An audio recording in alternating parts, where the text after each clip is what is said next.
Welcome to People. I'm Jewel Hillary.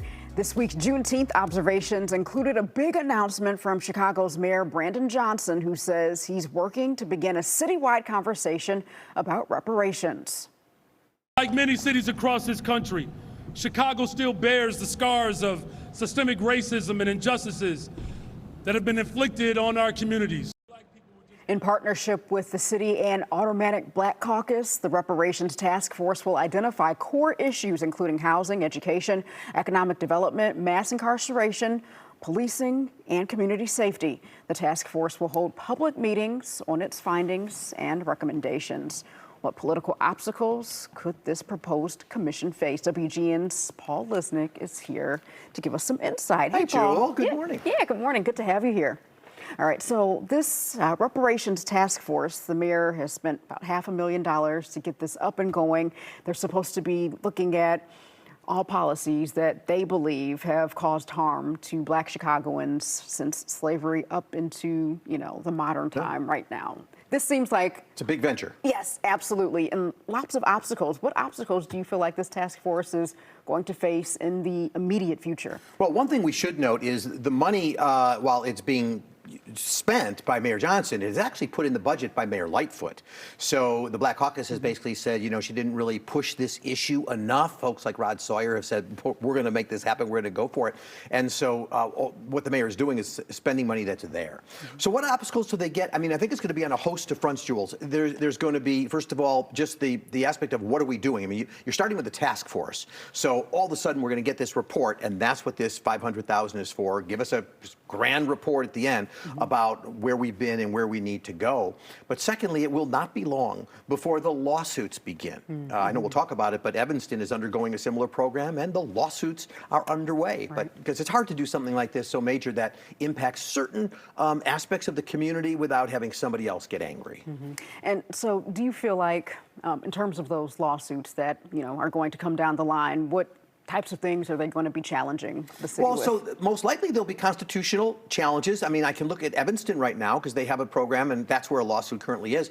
And the challenge there is from a group of people saying, look, you are violating the Equal Protection Clause of the 14th Amendment, meaning you're trying to assist only certain people, only African Americans. It's being brought by 6 plaintiffs, none of whom are African American, saying we're being kept from this fund if we have other qualifications that might entitle us to this. There have been challenges, for example, in Cook County, where there was a special program that actually got knocked down based on challenges, legal challenges about the Constitution. So the courts will have to enter in and decide whether this is a program that can proceed. Now, I know, obviously, you can't speak for the mayor, but just in terms of your insight, do you feel like ultimately his goal would be to provide reparations for African Americans in Chicago, or this is just simply a conversation to get the talk started? Well, I think all you have to do is look at everything this mayor has said from the time he was in debates here at WGN and on the campaign trail and all the way to today. He's been consistent.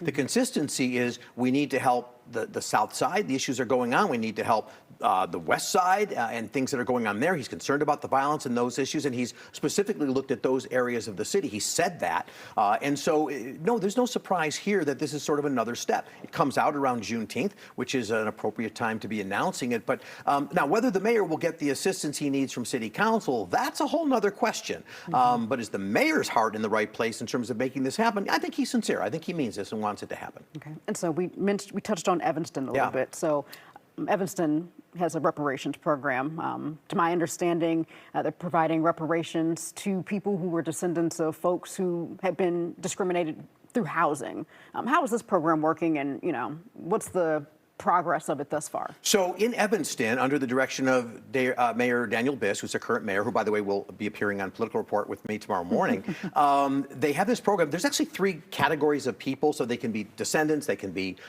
direct descendants of other people. They're categories that they've defined. And they paid out over $1 million thus far. The lawsuits are underway, but you are right that the original intent was to address housing issues. But then there were some people who said, look, we want direct payments. We don't have housing issues. We're entitled to these monies, but we don't have housing issues. And so now it's direct payments. The question that I would raise is, so now where's the money going? Is there any kind of check in the system to be sure the money is going for appropriate things, the kind of things Mayor Johnson outlined? If not housing, then education, or does somebody get to take that money and spend it as they wish? And if they get to spend it as they wish, that raises questions too. Well, then is that what this program is about? If somebody can take a vacation or buy something, I don't think that's the intention of Mayor Johnson, and I don't think it's the intention of Evanston. Why do you, let me ask you this.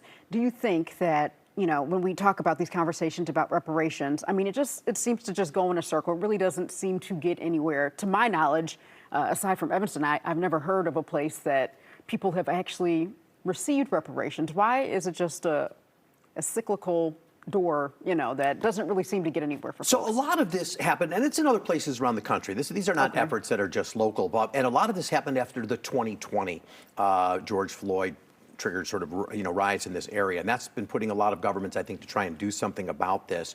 But I think the reason that these things don't just unfold and happen is because, again, enter the lawyers, but enter some fair questions, which is to say, well, okay, maybe you're entitled to, you're entitled to reparations, but what about somebody else who says, well, I'm biracial, so I come from half my ancestry is African American and tied to slavery or whatever the provisions are, but the other half isn't. Do you get half the reparations? And then take that and divide it by 4. You can just see that no matter what you do, there will be exceptions, there will be other challenges of people that say, but what about me?